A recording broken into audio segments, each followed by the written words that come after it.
بسم اللہ الرحمن الرحیم۔ السلام علیکم تمام ناظرین کو۔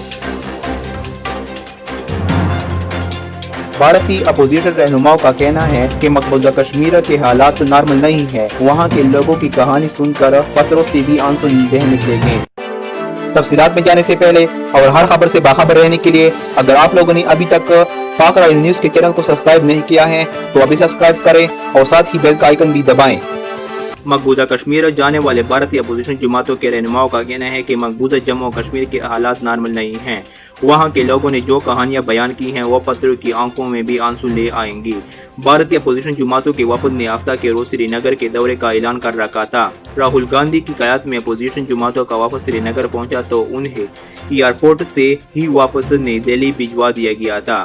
نئی دہلی ایئرپورٹ پر میڈیا سے گفتگو کرتے ہوئے راہل گاندھی نے کہا کہ کچھ روز پہلے جموں کشمیر کے گورنر نے انہیں کشمیر کے دورے کی دعوت دی تھی جو انہوں نے قبول کر لی تھی۔ ہم یہ جاننا چاہتے تھے کہ لوگوں کی کیا حالت ہیں لیکن ہمیں ایئرپورٹ سے آگے جانے ہی نہیں دیا گیا۔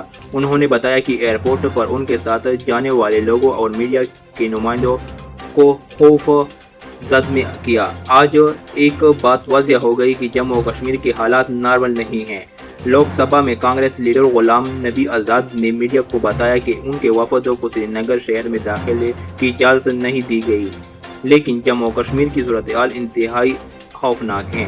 جہاز میں ہمارے ساتھ موجود کشمیری مسافروں نے جو کہانیاں ہمیں سنائی وہ سن کر تو پتھروں کی آنکھوں سے بھی آنسو بہہ نکلیں گے۔ اس ویڈیو کو زیادہ سے زیادہ لائک کریں اور نیچے کامنٹ سیکشن میں اپنی رائے ضرور دیں۔